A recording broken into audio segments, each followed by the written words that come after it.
ठाणे आणि उपनगराचे लक्ष लागून राहिलेली आणि गेली 38 वर्ष अखंडितपणे सुरू असलेली रामभाऊ म्हाळगी स्मृती व्याख्यानमाला 8 जानेवारीपासून सुरू होत आहे. यंदा पुण्यश्लोक अहिल्यादेवी होळकर यांची 320वी जन्मशताब्दी वर्ष असल्याने त्यांचे वंशज विधान परिषदेचे सभापती प्राचार्य राम शिंदे यांच्या हस्ते व्याख्यानमालेचे उद्घाटन आणि पहिले पुष्प गुंफणार आहेत, अशी माहिती व्याख्यानमाला समितीचे अध्यक्ष आमदार संजय केळकर यांनी दिली. यंदा व्याख्यानमालेचे हे 39वे वर्ष असून 8 ते 14 जानेवारी या कालावधीत सरस्वती क्रीडा संकुलाच्या पटांगणामध्ये रात्री 8 वाजता हे आयोजन करण्यात आलं आहे. या व्याख्यानमालेत एकही वक्त्याची पुनरावृत्ती झाली नसून दरवर्षी तारीख आणि वेळही गेल्या 38 वर्षांमध्ये एकच राहिली आहे.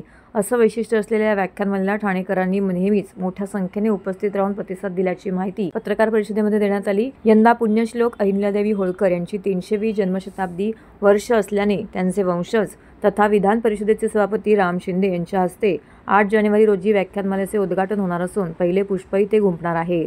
पुण्यश्लोक अहिल्यादेवी होळकर हा विषय त्यांच्या व्याख्यानमालेचा असल्याचंही आमदार केळकर यांनी सांगितले. महाराष्ट्राची प्रतिष्ठेची व्याख्यानमाला रामभाऊ म्हाळगी व्याख्यानमाला ही गेली 38 वर्ष याचं आयोजन जे आहे ते ठाण्यामध्ये सरस्वती शाळेच्या पटांगणावर आम्ही घेतो आणि आज आम्ही 39व्या वर्षामध्ये पदार्पण करतो. या व्याख्यानमालेची 3 वैशिष्ट्ये आहेत की पहिल्या वर्षापासून या व्याख्यानमालेची तारीख कधी बदलली नाही, 8 ते 14 जानेवारी. दुसरं वैशिष्ट्य, गेल्या 38 वर्षामध्ये एकही वक्ता, कारण 7 दिवसाची व्याख्यानमाला असते, विविध विषयावर असते, एकही वक्ता जो आहे ते त्याला या ठिकाणी निमंत्रित केलं नाही. कारण की आपल्या महाराष्ट्रामध्ये आणि या सगळ्या जिल्ह्यामध्ये वक्त्यांची मोठी विचारवंतांची मोठी खाण आहे आणि विविध प्रकारचे विषय घेऊन या ठिकाणी या व्यासपीठाला वक्ते मिळत गेलेले. त्यामुळे यावर्षी देखील रामभाऊ म्हाळगी व्याख्यानमाला ही 8 जानेवारीपासून सरस्वती ग्राउंडवर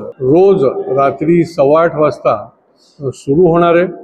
या व्याख्यानमालेचं उद्घाटन अहिल्यादेवी होळकर यांचं 30 शताब्दी वर्ष आहे आणि त्याच्यामुळे अहिल्यादेवींचे वंशज, त्याचबरोबर विधान परिषदेचे सभापती प्राध्यापक राम शिंदे हे या विषयावरही बोलणार आहेत आणि या व्याख्यानमालेचं उद्घाटन देखील करणार आहे. व्याख्यानमालेमध्ये विविध विषय आहेत. अध्यात्म, आरोग्य, पर्यावरणाचा विषय आहे. दुसऱ्या दिवशी पर्यावरणाच्या विषयामध्ये प्राची शेवगावकर या हवामानातले जे बदल आहेत याच्या संबंधी जबाबदारीतून संधीकडे हा विषय घेऊन व्याख्यान देणार आहेत. तिसऱ्या दिवशी म्हणजे 10 जानेवारीला सद्गुरू वेणा भारती महाराज हे तणावमुक्त जीवनाची गुरुकिल्ली हा विषय घेऊन मार्गदर्शन करणार आहे. चौथ्या दिवशी शनिवार 11 जानेवारीला वैद्य सुविनय दामले हे आजीबाईचा बटवा याच्यावर निरनिराळ्या त्यांचे विषय जे आहेत ते मांडणार आहेत. रविवार 12 तारखेला ॲडव्होकेट पारिजात पांडे सुप्रीम कोर्टामध्ये त्यांनी काम करतायत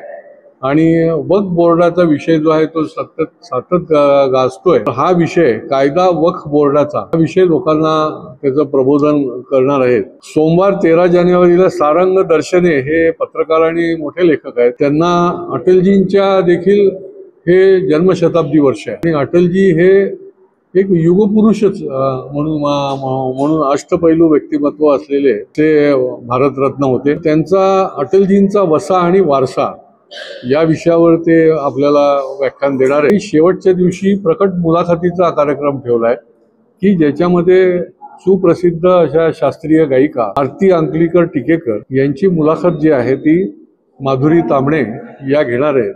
असा हा 8 जानेवारी ते 14 जानेवारीचा म्हाळगी व्याख्यानमालेचा कार्यक्रम आहे. मला वाटतं एकही निरनिराळ्या क्षेत्रातला मोठा वक्ता नाही की जो या व्यासपीठावर येऊन गेलेला नाही. एक दिवस पॉलिटिकल क्षेत्रामधला वक्ता असतात आणि बाकीच्या निरनिराळ्या विषयावर राजकीय, सामाजिक, शैक्षणिक, क्रीडा, अध्यात्म, आरोग्य, संगीत, लेखन, पत्रकारिता असे अनेक विषय जे आहेत हे 7 दिवस घेतले जातात.